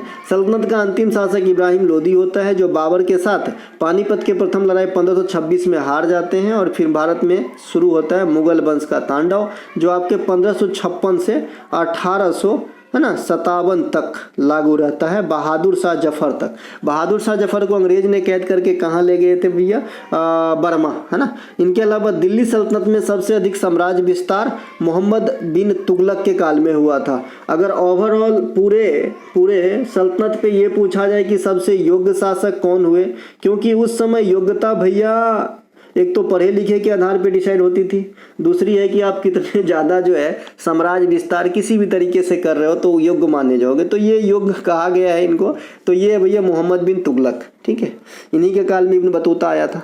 इसके अलावा प्रोटीन का पाचन पूर्ण रूप से किस अंग में होती है? तो ये आंत में होती है। प्रोटीन एमिनो अम्ल से मिलकर बने होते हैं, 20 प्रकार के एमिनो अम्ल अपने पास है। इसे बॉडी बिल्डर भी कहते हैं, किसे? प्रोटीन को। प्रोटीन की कमी से कई प्रकार की बीमारी होते हैं, है ना। इनके अलावा सेक्रेटिन नामक पाचक हार्मोन जो है ये छोटी आंत से स्रावित होती है, ये अलग से पूछे जाते हैं, सेक्रेटिन। इसके अलावा मानव शरीर में सर्वाधिक समय तक जो भोजन है ये कहाँ पे रहता है? छोटी आंत में रहता है। यहीं पे भोजन पचता है और पूर्ण रूप से पचने के बाद भोजन का स्वांगीकरण भी होता है, ठीक है, यहाँ पे लिखना भूल गया। इसके अलावा मानव शरीर में भोजन का पाचन कहाँ से स्टार्ट हो जाता है? तो मुंह से स्टार्ट हो जाता है। मुंह में जो लार आती है और लार में एक एंजाइम होता है टाइलिन, और ये जो टाइलिन है ये एंजाइम पाचन स्टार्ट कर देता है कि उस भोजन में जो स्टार्च वाली मतलब मात्रा आया है उस पर पाचन स्टार्ट कर देता है, स्टार्च मांड, है ना। इनके अलावा शरीर में कार्बोहाइड्रेट ग्लाइकोजेन के रूप में संग्रहित होती है जनरली लीवर के अंदर, ठीक है। ग्लाइकोजेन कार्बोहाइड्रेट का ही फॉर्म है, ग्लूकोज, ग्लाइकोजेन, सेलुलोज, ये सब कार्बोहाइड्रेट है। लैक्टोज, माफ कीजिएगा, माल्टोज, फ्रक्टोज भी, है ना। इनके अलावा लीवर मानव शरीर की सबसे बड़ी ग्लैंड भी है और लीवर को शरीर का जैव रासायनिक प्रयोगशाला भी कहते हैं। जो पित्त का निर्माण होता है ये लीवर से ही होता है और पित्ताशय में जाके, है ना, लीवर पित्त जमा होती है, पित्त क्षारीय द्रव होती है। सबसे बड़ी अंतःस्रावी ग्रंथि अबटू ग्रंथि है। अबटू ग्रंथि जो थायराइड की बीमारी होती है, इसी ग्रंथि में विकार उत्पन्न हो जाता है। इसके अलावा सबसे बड़ी अंतःस्रावी, हाँ सबसे बड़ा अंतःस्रावी और बहिस्रावी क्या होता है मैंने कई बार आपको बता चुका है। इसके अलावा सबसे बड़ी मिश्रित ग्रंथि अग्नाशय होती है। मिश्रित कहने का मतलब है जो अंतःस्रावी और बहिस्रावी दोनों का काम करता है, अर्थात जो हार्मोन और आपका हार्मोन एक होता है और एक आपका क्या होता है? एंजाइम होता है। तो दोनों का जो है निष्कासन जिस ग्रंथि से होती है उसे मिश्रित ग्रंथि कहते हैं, वो है अग्नाशय पंक्रियाज, ठीक है। इसके अलावा हार्मोन से क्या होता है? तो पूरे शरीर पे इफेक्ट होता है, और जो आपका माफ कीजिएगा, हाँ हार्मोन से, सही है भाई। और जो एंजाइम वगैरह होते हैं उससे क्या होता है? तो पार्टिकुलर जगह पे वो काम करता है। इसके अलावा अग्नाशय मानव शरीर की दूसरी सबसे बड़ी ग्रंथि भी है। सबसे बड़ी ग्रंथि ओवरऑल यकृत या लीवर था, दूसरा सबसे बड़ी ग्रंथि ओवरऑल अग्नाशय, और अग्नाशय सबसे बड़ी मिश्रित ग्रंथि है। सबसे छोटी ग्रंथि कौन सा है? तो पीयूष ग्रंथि या पिट्यूटरी ग्रंथि है, जिसे मास्टर ग्लैंड भी कहते हैं, और ये मस्तिष्क में पाया जाता है। जो मानव वृद्धि हार्मोन STH है ये किसके माध्यम से स्रावित होता है? तो पीयूष ग्रंथि के माध्यम से। ये कई बार एग्जाम में पूछे गए हैं। समुद्रगुप्त को भारत का नेपोलियन कहकर किसने संबोधित किया था? तो समुद्रगुप्त को भारत का नेपोलियन कहकर संबोधित किया था विसेंट आर्थर स्मिथ ने, तो इसे ध्यान रखेंगे, VA स्मिथ ने। समुद्रगुप्त गुप्त वंश के महान शासक थे जो चंद्रगुप्त प्रथम के बाद गद्दी संभाले थे। समुद्रगुप्त को भारत का नेपोलियन कहा जाता है। इसके काल में जो है साम्राज्य विस्तार के लिए दोहरी नीति को अपनाई गई थी, ये ध्यान रखेंगे। जैसे एक क्वेश्चन आपने कई बार पूछा होगा, सुना होगा कि बाबर ने तोप का प्रयोग किस युद्ध में किया था? एक वो आपने देखा होगा गुरिल्ला वाला पद्धति, है ना, जो दूसरे शासक पे एप्लीकेबल होता है। तो ऐसे ही यहाँ से क्वेश्चन बन सकता है कि गुप्त वंश में कौन से शासक ने दोहरी नीति का प्रयोग किया था अपने साम्राज्य विस्तार के लिए? तो आपको हो गया समुद्रगुप्त, ठीक है। इसके अलावा समुद्रगुप्त के दरबारी कवि कौन थे? हरिसेन। इन्होंने क्या किया था? प्रयाग प्रशस्ति की रचना की थी, जिसमें किसकी बड़ाई की थी? तो जिसका खाएगा उसी का गाएगा, यानी समुद्रगुप्त का। समुद्रगुप्त को गुप्तकालीन जो सिक्का था, है ना, उन पे अंकन किया गया है, दर्शाया गया है बीना बजाते हुए। अर्थात अगर आपसे कहे कि गुप्त काल में कौन से शासक इनमें से संगीत प्रेमी भी थे, तो समुद्रगुप्त आंसर होगा। इनके अलावा गुप्त वंश के संस्थापक श्रीगुप्त तथा अंतिम शासक कौन थे? विष्णुगुप्त। इसी प्रकार से मौर्य वंश का भी पूछता है, चंद्रगुप्त मौर्य और बृहद्रथ। इसके अलावा गुप्तकालीन सोने के सिक्के को क्या कहते थे? तो दिनार कहते थे, है ना। गुप्तकालीन शासक कुमारगुप्त प्रथम ने नालंदा विश्वविद्यालय को बनवाया था, जिसको ध्वस्त किसने किया था? बख्तियार खिलजी ने। अब जो ये नीला कलर का क्वेश्चन देख रहे हैं, ये कल के परसों के क्लास से कॉपी किया गया है, क्योंकि मुझे पता है कि बहुत सारे बच्चे सिर्फ थंबनेल के ऊपर ही काम करते हैं, मतलब कोई भी कंटेंट मेरा चाहे किसी का भी देखता होगा तो ठीक है। तो जो बच्चे वो क्लास नहीं देखें तो उनके लिए, और जो देखें उनसे माफ़ी चाहता हूँ, उनका रिवीजन हो जाएगा। एक क्वेश्चन को मैंने यहाँ पे कॉपी किया है क्योंकि इंपॉर्टेंट है। वर्तमान में भारत का सबसे, है ना, भारत का कौन सा भारतीय सुरंग दुनिया में सबसे अधिक ऊंचाई पर है और लंबी भी दोहरी लाइन वाली सुरंग है? यहाँ पर भी सेम बात हो रही है कि डबल ट्यूब वाली सुरंग सबसे लंबी इस समय दुनिया में कौन सा है? तो सेला टनल। और ये क्यों है चर्चा में? क्योंकि एक तो बीआरओ ने बनाया है, और जब भी बीआरओ बनाता है तो आपका चर्चा में रहता है। बीआरओ कहाँ कहाँ बना सकते हैं? तो भाई सिर्फ तटवर्ती इलाके में, ठीक है, तटवर्ती इलाके में जो किसी देश की सीमा इत्यादि के अटैच में हो, नज़दीक हो, ठीक है। तो सेला और बीआरओ के गठन बता दिए थे ना, 1960 में हुआ था, और कौन किए थे? तो जवाहरलाल नेहरू ने किए थे। तो इसकी उद्घाटन जो है ना सेला टनल का, ये मार्च 2024 में हुआ। एक तो इस लिहाज से क्वेश्चन गर्म है, दूसरे ये लिहाज से कि ये डबल ट्यूब वाला, है ना, डबल ट्यूब वाला दुनिया का सबसे लंबा अभी जो है टनल है, ठीक है। एक का 955, दूसरे को जो है 1200 से अधिक लंबाई है। इनके अलावा यह जो टनल है, ये अरुणाचल प्रदेश स्थित है। यह असम तथा अरुणाचल प्रदेश को जोड़ने वाली सड़क मार्ग में बनाई गई है। अब हो गया ये डबल टनल वाला। अब सिंगल टनल वाले में, अब सिंगल ट्यूब वाले में आते हैं। दुनिया के सबसे अधिक लंबी सिंगल ट्यूब वाला सड़क राजमार्ग जो है, ये अटल टनल है। ये कहाँ पे है? तो ये आपका है रोहतांग में। रोहतांग कहाँ पे है? हिमाचल प्रदेश में। देखिए ये रोहतांग दर्रा को अटल सुरंग भी कहते हैं, यही चीज़ है, नाम बदल दिया गया है। ये मनाली को लाहौल स्पीति से जोड़ते हैं। तो ये सिंगल ट्यूब वाला सबसे लंबा है, और सेला डबल ट्यूब वाला। इसके अलावा हाल में ही लद्दाख के कारगिल में एगो परियोजना पर जो है मंजूरी दे दी गई है, सिंकुनला सुरंग। ये बनने के बाद ये जो है दुनिया की सबसे अधिक ऊंचाई पर सुरंग हो जाएगा, 15,000 फीट ऊंचाई फीट पे हो जाएगा। इसके अलावा भारत में सबसे लंबी ब्रिज जो है ये अटल सेतु है। कहाँ पे है? अरब सागर में। अरब सागर कहाँ है? मुंबई जो पश्चिमी घाट है उनके किनारे को धोती अरब सागर, ठीक है। तो अरब सागर पर स्थित है। ये जो है सिवड़ी से उड़न तालुका यानी नवी मुंबई को जोड़ने का काम करता है। 21.8 किलोमीटर की लंबाई है, और जनवरी 2024 में पीएम साहब उद्घाटन किए। और इसको बनाने में जापान देश जो है सहयोग किए थे आर्थिक रूप से, तो इसे ध्यान रखेंगे। इनके अलावा भारत में नदी पर स्थित सबसे लंबी टनल आज भी कौन सा है? भूपेन हजारिका, जिसे ढोला सादिया कहते हैं, 9.15 किलोमीटर का। भारत का सबसे लंबा राष्ट्रीय राजमार्ग एक है ना, राष्ट्रीय जलमार्ग। राष्ट्रीय राजमार्ग कहेगा तो 44 होगा जो नीचे लिखा है। जलमार्ग एक है जो इलाहाबाद से हल्दिया को जोड़ता है, गंगा नदी प्रणाली में है। राष्ट्रीय जलमार्ग जो 2 जो है ये धुबरी से सदिया को जोड़ता है, और ये ब्रह्मपुत्र नदी प्रणाली में है। इसके अलावा भारत का सबसे लंबा जो NH है, NH44 है, श्रीनगर से कन्याकुमारी को जोड़ता है। भारत की सबसे लंबी रेलखंड डिब्रूगढ़ से कन्याकुमारी है ना। और सबसे लंबा दूरी तय करने वाला जो गाड़ी है ट्रेन, विवेक एक्सप्रेस। प्रतिवर्ष विश्व वन दिवस कब मनाया जाता है? 21 मार्च को मनाया जाता है। जो भी पर्यावरण वाला है यहाँ पे समेट देंगे। तो देखिए विश्व वन दिवस हो गया।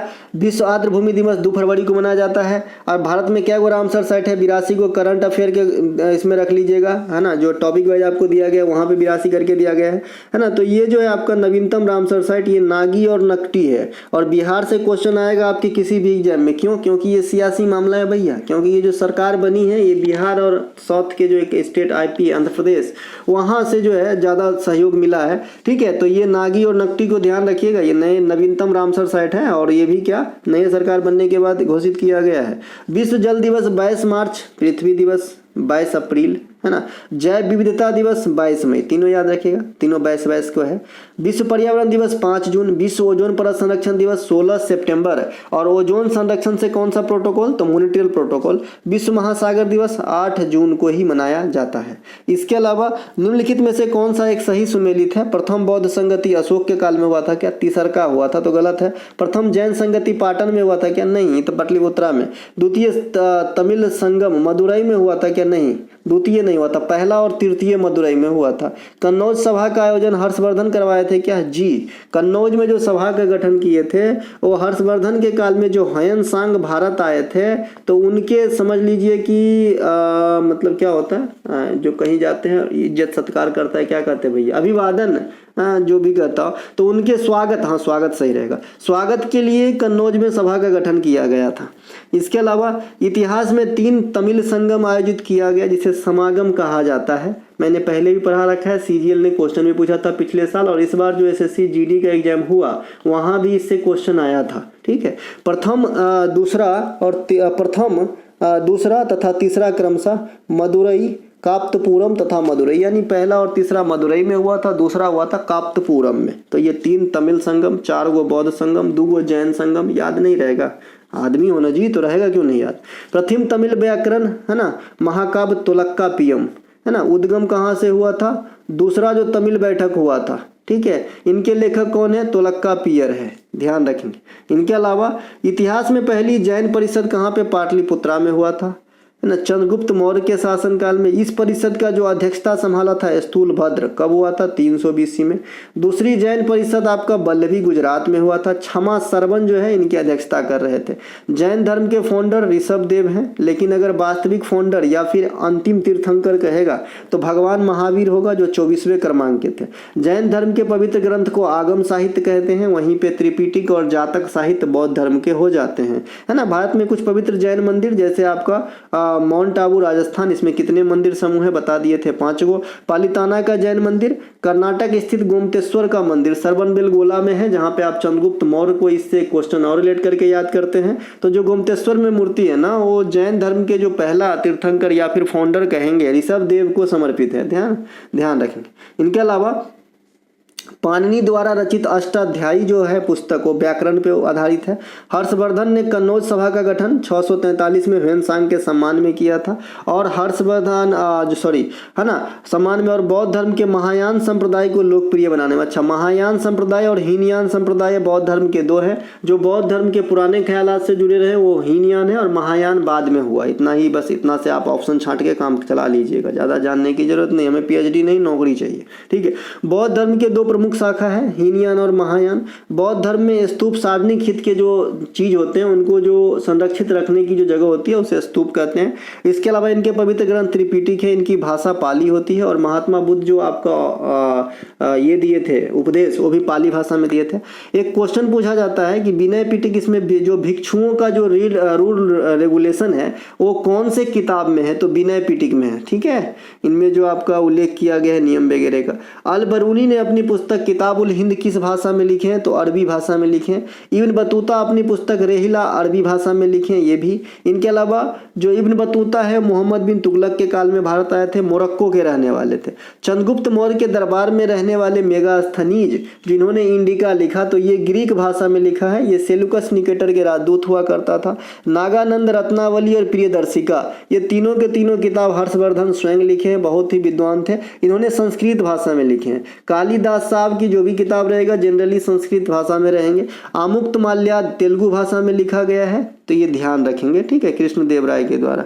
ठोस, द्रव तथा गैस में अधिकतम गतिज ऊर्जा किसमें होती है, भाई ठोस, द्रव और गैस में जो आपका किनेटिक एनर्जी का वैल्यू होगा सबसे ज्यादा गैसीय पिंड में होगा। ठीक है, तो गैस में किनेटिक एनर्जी गतिज ऊर्जा जो है सबसे अधिक होता है। ठीक है, ठोस, द्रव और गैस के तुलना में। लेकिन अगर ध्वनि की चाल कहेगा तो मामला बिगड़ता है, सबसे ज्यादा आपका किसमें होता है,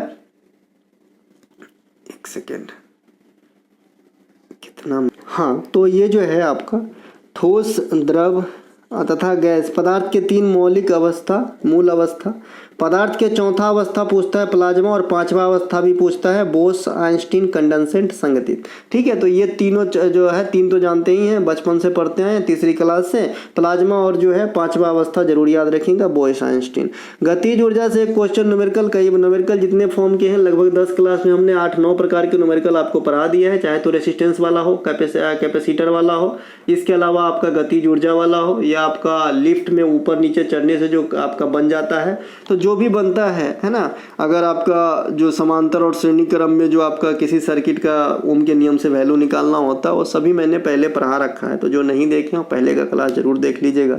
गतिज ऊर्जा कैनेटिक एनर्जी का फार्मूला होता है 1/2 mv²। ये मास है, ये वेलोसिटी है, बाद बाकी आप जान गए। तो इससे क्वेश्चन बनता है कि कोई भी पिंड की वेग दुगुनी कर देने पे गतिज ऊर्जा का वैल्यू क्या हो जाएगा, तो चौगुनी हो जाती है। कैसा हो जाता है, तो m, और अगर v के जगह पे आप 2v लिखेंगे और इसका स्क्वायर करेंगे तो 2v का होल स्क्वायर करेंगे तो 4v² हो जाएगा।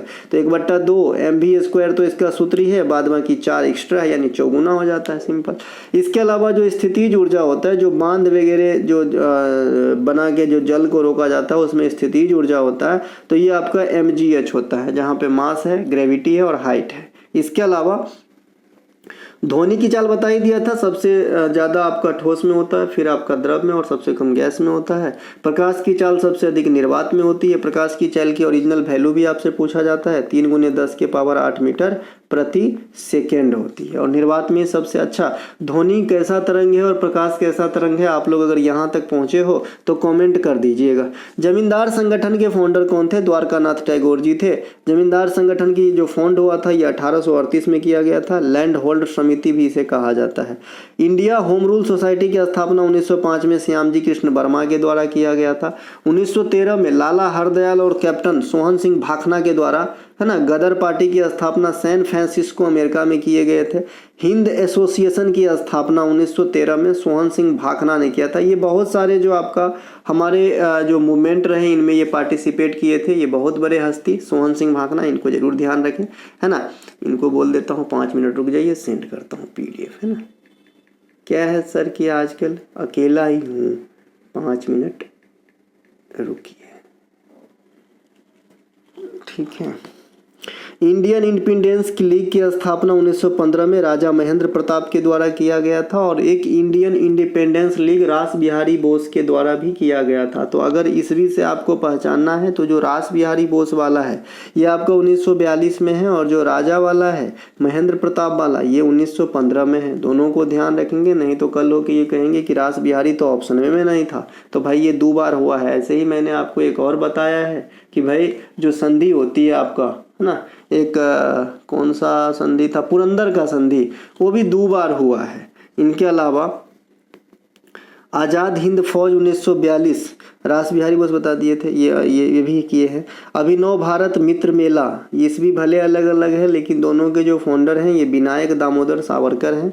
इनके अलावा हिंदुस्तान रिपब्लिकन एसोसिएशन की स्थापना 1925 में राम प्रसाद बिस्मिल और उनके सहयोगी।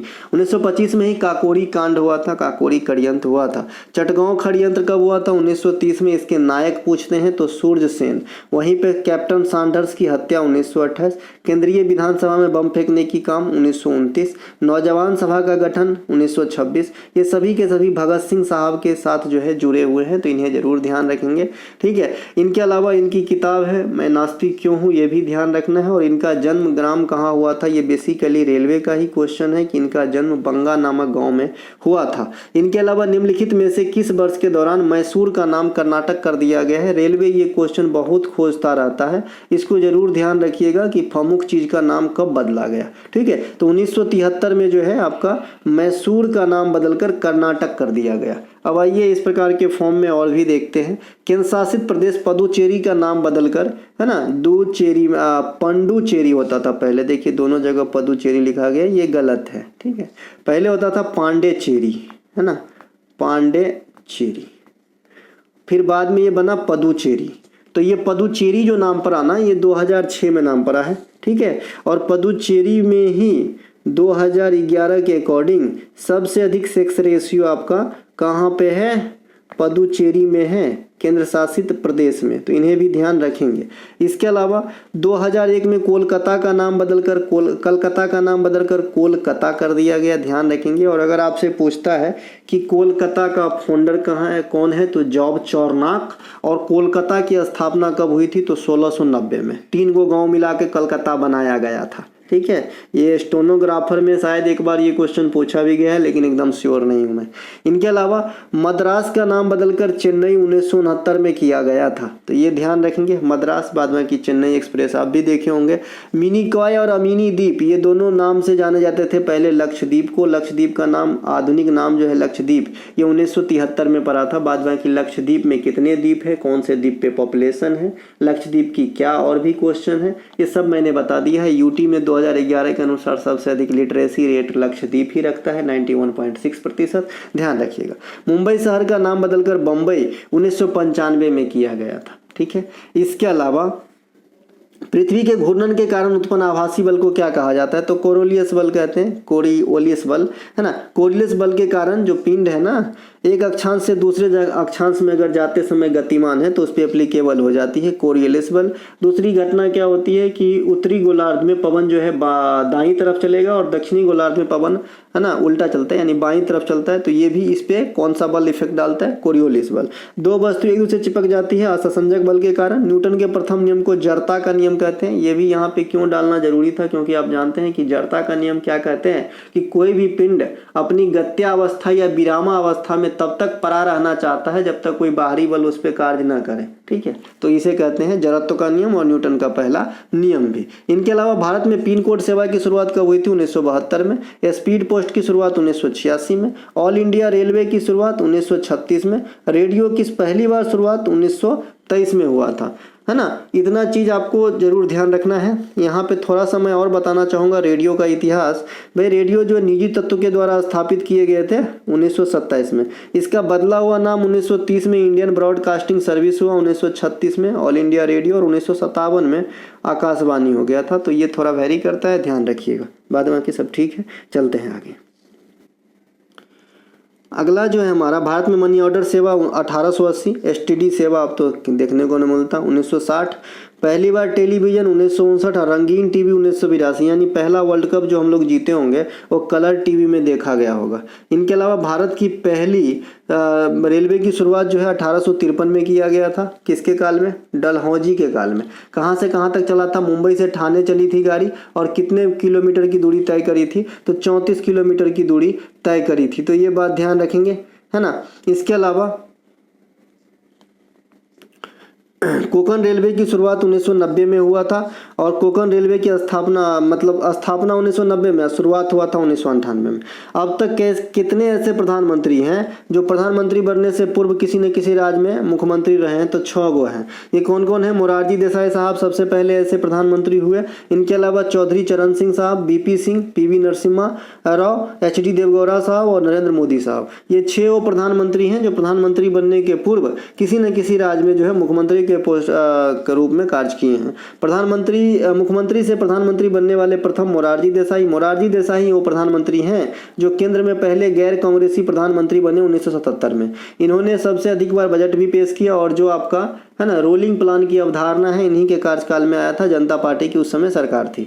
वर्तमान उपराष्ट्रपति जो जगदीप धनखड़ साहब हैं, उपराष्ट्रपति बनने से पूर्व पश्चिम बंगाल राज्य में राज्यपाल के तौर पर तैनात थे।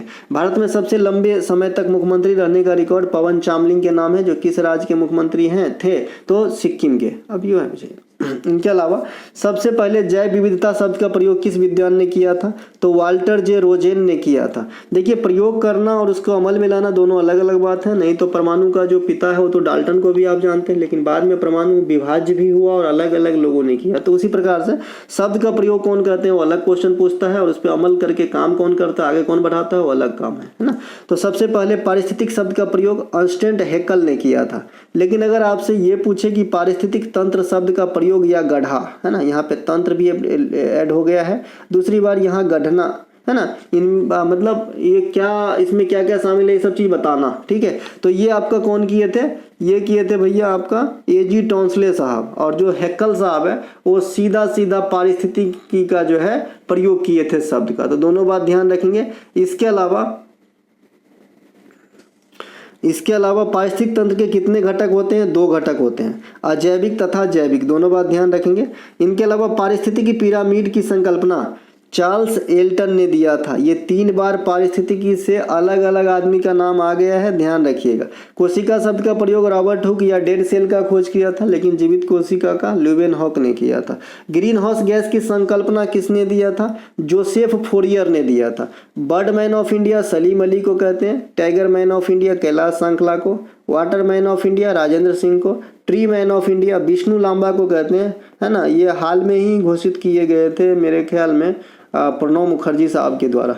इनके अलावा भारत में हरित क्रांति के जनक MS स्वामीनाथन साहब को कहा जाता है। इसके अलावा जॉन मिलर मॉडल पर कौन सा पंचवर्षीय योजना आधारित हुआ करता था? तो 7वीं पंचवर्षीय योजना ये जॉन मिलर मॉडल पर आधारित था। पहला दूसरा तो सब जानते हैं। इसके अलावा जो 7वां है इसकी अवधि कब से कब तक? 1985 से 1990। ठीक है। प्रथम पंचवर्षीय योजना हैराल्ड डोमार मॉडल पर आधारित था। 1951 से 1956 तक इसकी अवधि रही थी।